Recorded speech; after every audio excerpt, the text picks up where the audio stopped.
네,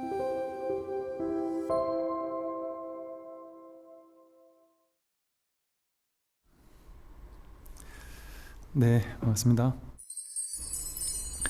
오늘이 이제 3개월의 마지막 강의입니다. 오늘 해서 끝부분까지 다 하도록 하겠습니다. 30번, 깨달은 입장에서는 방편을 쓰더라도 오염되지 않는다 하는 부분이고요.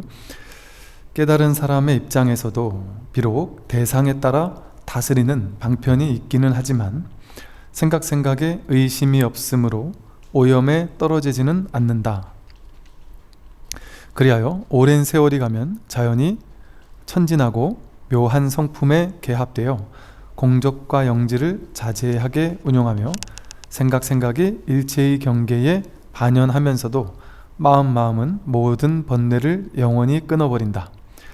이들은 자성을 떠나지 않고 선정과 지혜를 평등히 가져 무상보리를 이루니 앞서 말한 근기가 뛰어난 사람과 전혀 차별이 없다. 깨달은 사람의 입장에서도 비록 이제 대상에 따라서 다스리는 이제 방편의 수행이 있기는 하지만, 그러니까 깨달은 사람의 입장에서도 생각에 한 번씩 이렇게 끌려가고, 분별심이 일어나고, 이럴 수 있다는 거죠. 그러다 보면 그럴 때 되면 다시 이렇게 딱 돌아오고, 다시 알아차리고, 그럼으로써 이제 마음을 좀 챙기고, 이런 어떤 노력 없는 노력, 좀 자연스러운 노력. 그래서 이제 저한테 하시는 말씀들이 들어보면 문득 이 자리를 확인한 것 같다, 이제 이런 분들이 오셔서 하시는 말씀을 들어보면 가장 큰 변화가 다 이 윗바사나가 이게 윗바사나네요. 내가 억지로 막 윗바사나 하려고 노력하는 게 아니라 그냥 저절로 알아차리는 측면이 확실히 있다라는 걸 느낍니다. 그냥 알아차려집니다. 그럼 이렇게 끌려가다가도 딱 알아차려지면 바로 돌아오게 된다, 이런 얘기들을 하시죠. 그래서 그냥 사실 이 진실에 대한 안목이랄까요? 이 안목이 없는 채로, 분별심이 나를 지배하고 있는 채로, 이 생각이 한번 탁 내려지면서 이 자리가 드러나는 경험이 없는 채로 그냥 이 분별심에 휩싸인 상태에서 윗바사나를 해라 이러면, 그래도 이제 명상의 효과는 분명히 있겠지만 확실히 이 자리를 확인하고 그러고 나서 하는 윗바사나와는 완전 다르죠. 그래서 이처럼 이제 이 깨달은 사람 입장에서도, 견성을 한 사람 입장에서도 대상에 따라 다스리는 방편이 없진 않다. 한 번씩 내가 끌려가면 또 이렇게 알아차리게 되고, 또 심지어 자신이 강력하게 옳다라고 생각하고 있던 분별 의식들, 생각들, 이런 거는 또 한 번씩 끌려가요. 그래서 그 생각은 이게 여전히 생각이었구나라는 걸 또 좀 못 보는 수도 있고, 또 내가 오랫동안 업으로서 이렇게 쌓여 있었던 누구와의 갈등 관계라든지, 내가 너무너무 미워하는 사람이라든지, 또 내가 너무 애착관계가 형성되어 있던 사람이라든지, 이런 사람에 대한 어떤 취하거나 버리는 이런 나도 모르는 업습이 올라오는 마음들, 이런 거는 조금 이제 시간이 필요할 수도 있죠. 물론 어느 때에 따라서는 훨씬 또 가벼워질 수 있겠지만, 그래서 이런 경우에는 깨달은 사람 입장에서도 대상에 따라 다스리는 방편의 노력이 있기는 하다는 거죠. 그러나 생각에 의심이 없으므로, 이 법에 대한 의심이 이제는 없기 때문에 오염에 더 이상 떨어지지는 않는다. 오염에 완전히 푹 젖어서 그 생각이 진짜 주인인 것처럼 막 끌려다니면서 그걸 주인 삼아서 그 생각이 나인 줄 알고, 생각이 주인인 줄 알고 막무가내로 끌려가면서 그 생각에 속는 일은 없다 이거죠. 그런 일은 이제 없어진다. 그러니까 딱 이 자리가 확보되니까 그런 의심은 없어진다. 어제 어떤 분이 오셔서 그러세요. 이제 또 네 분이 오셨어요. 이제 거사님께서 이 공부를 하신대요. 법문을 한 1년 가까이 들으셨대요. 근데 이제 몇 개월 듣다가 이 소식을 알았다. 본인 이제 그렇게 얘기를 하세요. 이제 알겠다. 근데 이제 그러고 났더니 이제 정말 정리가 되고 삶이 너무 편안해지고, 또 그분도 이렇게 얘기를 하세요. 저절로 알아차려지는 측면이 있어서 그냥 늘 이렇게 보고 사니까 너무 이제 문제가 없다. 그러나 그럼에도 불구하고 내가 이제 이 애착관계로 형성돼 있던 뭐 예를 들어 부모님과의 갈등의 문제라든지 이런 일부 몇 가지가 여전히 나를 좀 이렇게 힘들게 하는 부분도 있다. 그러니까 그런 게 당연합니다. 그럴 수 있어요, 당연히. 근데 인상적이었던 것이 그 옆에 따라오셨던 보살님도 공부하세요 그랬더니 그 보살님은 불교 공부를 안 하시는데 불교 뭔지도 모른대요. 근데 이제부터 공부할 마음은 있어서 딴 데 같으면 스님 만나러 간다 그랬을 때 안 왔을 건데 이번에 남편이 스님 만나러 가자랬는데 단반에 그냥 따라 나왔다고. 그러면서 신기하다고 이렇게 따라 나오셨어요.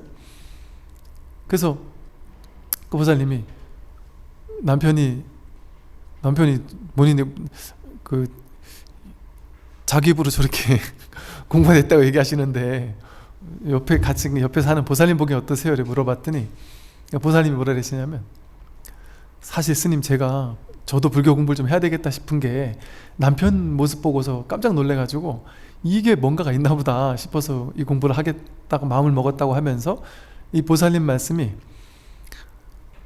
스님 제 남편이 마음 공부해서 가장 큰 혜택을 받은 게 남편이 아니라 접니다. 그러세요. 왜 그러세요? 그랬더니 남편이 이 공부를 하고 나서 본인이 어느 날 갑자기 깨달았다고 하길래 콧방에 끼고 웃었는데 그 이후부터 사람이 완전히 바뀌어버렸다고. 물론 뭐 때때로 가끔 또 갈등관계가 있을 수도 있겠지만 완전히 근원에서 이게 딱 달라졌다라고 느끼는 게 결혼한 이후에 이 남편이 내 의견을 그냥 듣지 않고 무시하고 내가 벽과 얘기하는 것 같고 내가 얘기하는 걸 전혀 들어주지 않고 무시하고 이랬는데 내 얘기를 하나하나를 이제는 다 진심으로 들어준다는 게 완전히 가슴으로 느껴진대요.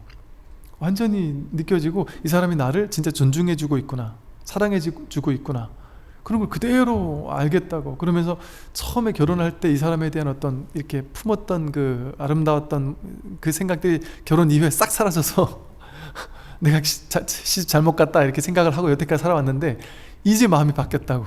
그때 그 남편을 되찾은 것 같아서 너무 행복하다고. 이제 그런 얘기를 하시면서 이 남편이 마음 공부를 했는데 그 혜택을 제가 100% 보고 있다. 이게 이렇게 삶의 변화가 되거든요. 가장 작은 거에서부터 이게 변화가 되는 것이 그게 또 공부의 혜택이고 효능이겠죠. 이 거사님이 그럼에도 불구하고 와서 또 그런 어떤 갈등의 문제가 왜 있느냐, 내가 이 공부가 이렇게 좀 됐다고 생각했는데도 또 이렇게 내가 이 휘청거리는 걸 보고 내가 공부가 참 안 됐나 보다, 내지는 어떻게 또 공부를 해야 되느냐 이런 고민을 하시는 것처럼 당연합니다. 당연해요. 내가 어느 정도 공부된 줄 알았는데 어떻게 이럴 수가 있느냐, 당연히 그럴 수 있습니다. 그러나 본인 스스로도 아시죠?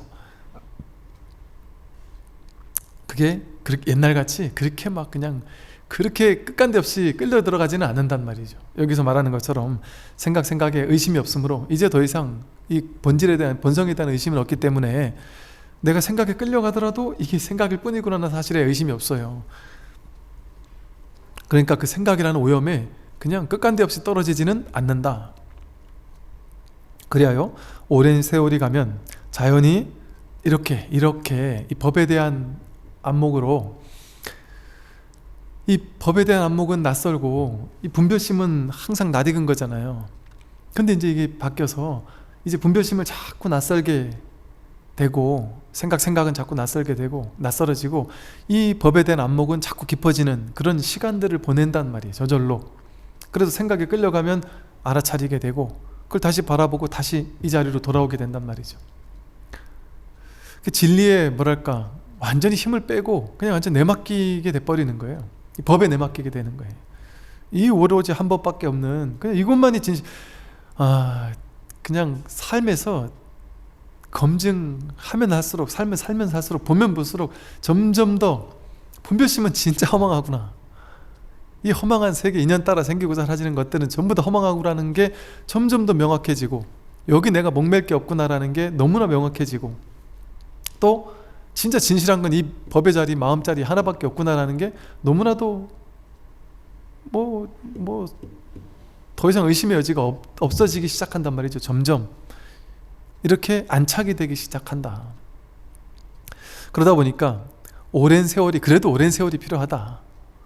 뭐 보통 선오르게 보면 갓난 아기가 이제 막 견성한 건 갓난 아기 같아서, 갓 태어난 것 같아서, 갓난 아기가 성인의 몸으로 되려면 못해도 20년은 걸리잖아요.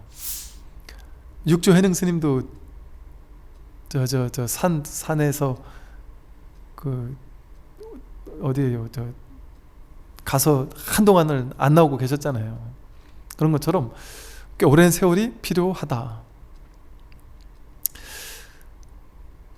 그리하여 오랜 세월이 가면 자연히, 그러니까 시간을 보내는 것이 공부란 말이죠. 근데 그 시간을 보내면서는 자꾸 왔다 갔다 하는 느낌, 자기가 자꾸 또 끌려가는 느낌, 내가 깨달은 게 확실한가? 자꾸 문득문득 의심이 될 수도 있단 말이에요. 그러나 그 문득문득 그러지만 다시 돌아올 어떤 힘이 확보가 되어 있습니다. 그래서 자연스럽게 세월이 오래 가면 자연히 천진하고 묘한 성품에 괴합이 된다. 그래서 이제 처음에 딱 견성한 그 순간을 해오처라 그래. 해오.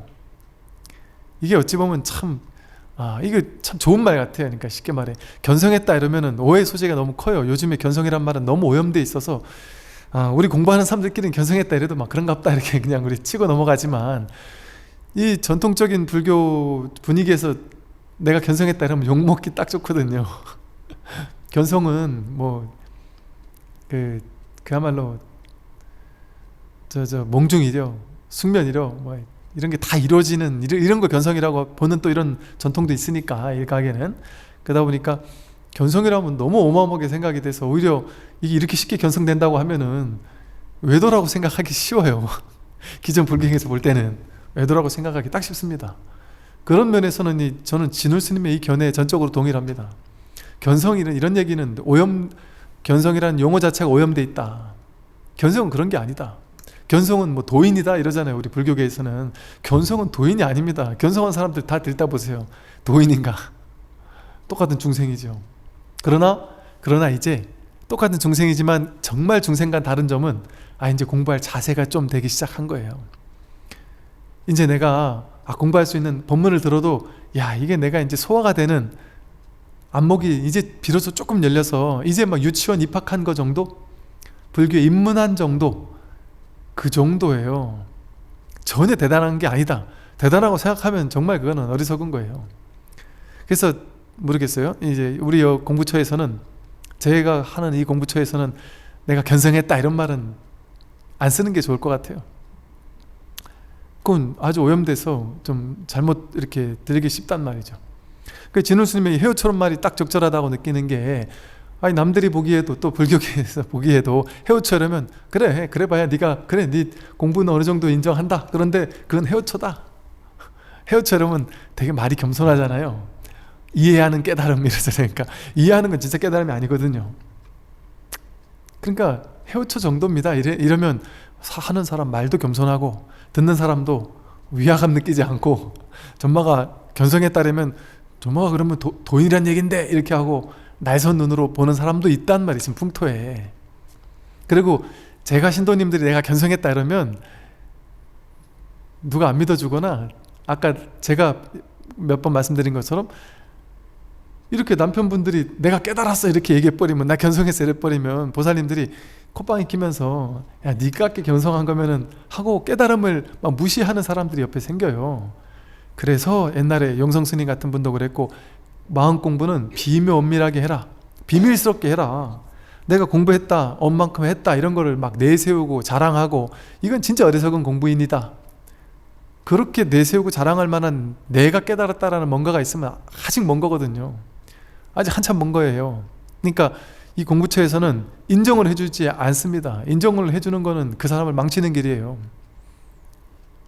그러니까 와서 내가 깨달았는데 인정해 주십시오, 인가해 주십시오, 그런 거 없다. 그냥 막 조금 크게 인심 써서 얘기해 주면 해오처가 조금 열린갑다 아닐 수도 있고, 이 정도를 하면 그냥 그것도 엄청난 인정 아닌 인정일 수도 있단 말이죠. 그러니까 이게 어찌 보면 이 해우초라는 말이 상당히 겸손하면서도 공부인들에게 좀 오해의 소지를 불러오지 않으면서도 본인 스스로도 내가 깨달았네 하는 그런 상에 걸리지 않을 수 있는, 해우초니까 내가 이제 어느 정도는 조금 이제 이 법문의 맛을 이해하겠다, 이제 내가 이제 저 스님들 하는 법문을 내가 이젠 조금 알 수 있겠다 하는 안목 불지견, 지견, 조금 지견이 조금 열린 것 같다, 막 이런 정도로 얘기할 수 있을 것 같다. 그런 뒤에도 이제 점수가 되었든 깨달음 이후의 공부가 되었든 아니면 막 그런 얘기도 너무 무겁고, 그냥 이제 입문했으니까, 입문한 사람이 이제 공부 시작이죠. 이제 진짜 공부 시작하는 거죠. 그전엔 그냥 아무것도 몰랐던 거고, 이제는 불교 공부를 이제 좀 시작할 수 있겠구나 하는 정도로 꾸준히 공부를 해야 한다. 10년이고 20년이고 평생이고 오래 걸린다. 그렇게 공부를 하다 보면 이제 결국에는 이제 정말 여기서 말하듯이, 뒤에 말하듯이 더 이상 이제 스승이 필요 없는 그런 이제 견치에 도달한다. 그걸 이제 증오라고 한다. 내 스스로가 확실하게 미진함이 없이 확실하게 스스로 해탈지견, 내가 해탈했으면 스스로 완전하게 더 이상 내가 공부가 필요 없구나, 무학도 더 이상 공부할 게 없구나, 배울 게 없구나, 법문 들을 게 없구나 라고 스스로 확증될 때, 그때까지는 그냥 끝끝내 공부하는 것 뿐이지, 공부가 됐네 안 됐네, 깨달았네 안 깨달았네 이렇게 말하는 것은 공부인에게서 또 그렇게 좋은 모습이 아니다. 그래서 이렇게 그렇게 이제 꾸준히 오랜 세월 공부해 가다 보면 자연히 천진하고 묘한 성품에 탁 개합이 되고, 공적과 영지를 자제하게 운용하고, 생각이 일체의 경계에 반연하면서도, 일체의 경계에 그냥 응하면서도 마음은 모든 번뇌를 영원히 끊어버린다. 그 인연 따라 주어진 인연 응하면서 사는 거예요. 공적과 영지를 그냥 자제하게 굴리며 살면서도 마음은 번뇌를 영원히 끊어버린다. 지극히 평범한 사람이 되는 거예요. 지극히 평범한 사람이 되는 거죠. 그냥 똑같이 일하고 밥 먹고 사는 거죠. 이들은 자성을 떠나지 않고 선정과 지혜를 평등히 가져 무상보리를 이루니 앞서 말한 근기가 뛰어난 사람과 전혀 차별이 없다. 이때 되어서야 이제 비로소 전혀 차별이 없어진다.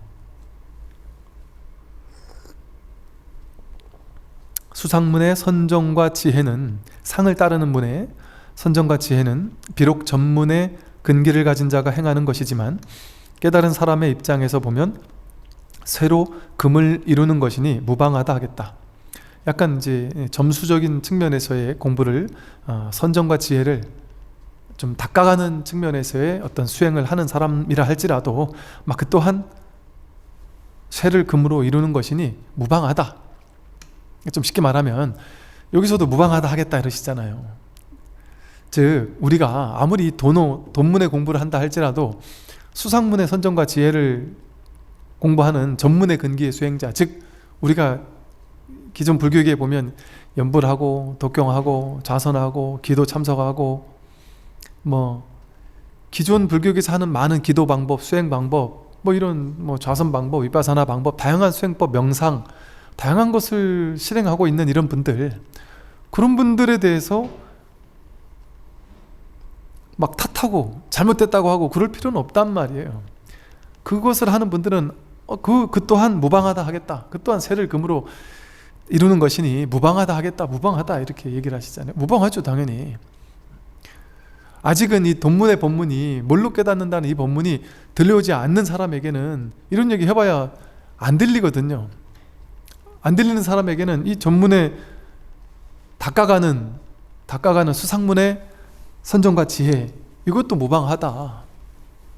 이런 전문의 수행을 이야기하시는 스님들도 많으실 것이고 공부처도 많을 것이죠. 근데 그걸 가지고 탓하고 잘못됐다고 하고 그럴 필요는 없다. 가만히 생각해보면 저도 한참 불교 공부하는 동안은 늘 이런 입장에서 공부를 해왔던 것이죠. 그런데 저를 돌아보건대 제가 그렇게 공부하는 동안에 저는 그것만 보였어요. 이 전문의 근기가 열등하다 이런 생각 못했어요. 이게 진짜라고 느껴지고 돈문에 뭘로 깨닫는 법문을 하는 큰 스님들을 보고는 욕했어요. 불교계는 큰 문제다 말이지. 그래서 이해도 안 되는 말을 자기 혼자만 하는 말을 저렇게 뜰앞에 잣나무라고 하고 하면 국민들이 어떻게 이해를 하겠느냐, 어떻게 국민들이 불교를 의지할 수 있겠느냐 하고 욕을 했단 말이죠. 그러니까 제가 어리석으니까, 어리석을 때는 자기가 모르면서 그거를 욕한다니까요. 그건 이제 제가 어리석어서 욕했던 것이고, 근데 또 거꾸로 본인이 이제 이 돈문의 지관을 다 함이 없는 공부를 하는 입장에 되었다고 하더라도 전문의 입장을 보면 옛날에 내가 그렇게 했구나, 그때는 내가 아무리 이 얘기를 해줘도 이 얘기를 고지고대로 믿지 않았잖아요. 그러니까 그 사람 아직 마음이 덜 열려있는 입장에서는 이거를 믿을 수가 없어요.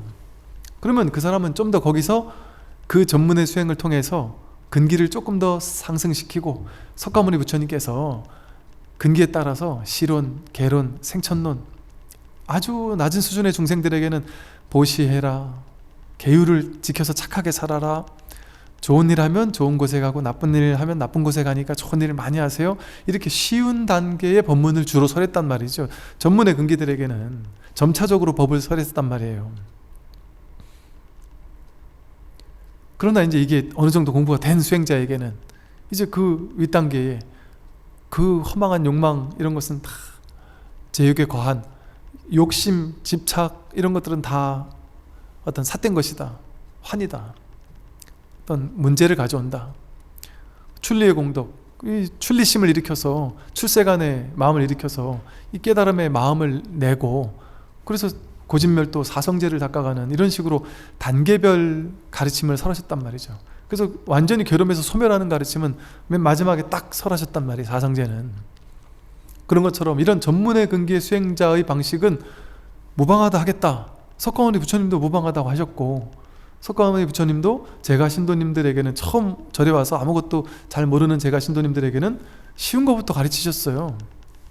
그러니까 석가모니 부처님은 처음부터 끝까지 계속 사성제만 설하지 않았단 말이에요. 괴로움 이 얘기만 하지 않으셨단 말이에요. 자상하게 남편에게는 아내한테 어떻게 해라, 아내한테 남편에게 어떻게 하세요, 경영자에게는 밑에 부하 직원들한테 어떻게 하시고, 부하 직원은 윗사람을 어떻게 모시고 하면서 일을 하십시오, 이런 것까지, 임금은 나라 어떻게 다스리고 장자들은 회사 경영을 어떻게 하고, 이런 쉬운 이야기까지 윤리 도덕적인 계율에 이르기까지 그런 쉬운 근기에 따라서 다양한 설법을 정행무진 설하셨단 말이죠. 그런 걸 통해서 일체 중생들이 조금씩 단계적으로 성숙하게 만들어서 이제 어느 정도 근기가 무르익었을 때 이제 사성제 법문을 딱 하셨단 말이에요. 그러니까 다양한 법문을 적재적소에 쓰실 수가 있으셨죠. 그러니까 불법이 이렇게 많은 사람들에게 전해질 수 있었고, 지금까지 우리 2500년이 지난 지금까지 우리가 이 공부를 하게 될 수 있었던 것이죠.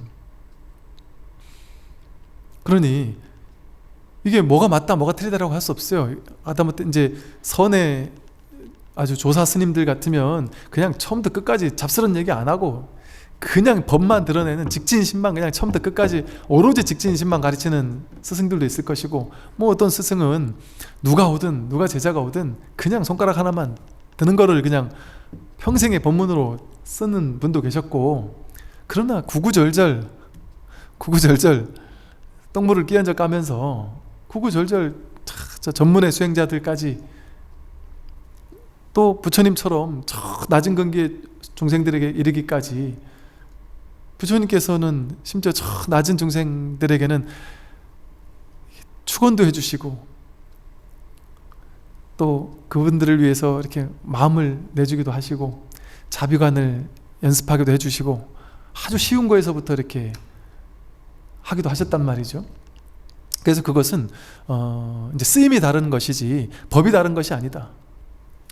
그러니까 이게 보면 보세요. 깨달은 도인들이라고 해서 많이 우리 역사 속에서도 들여다보면 희한하네.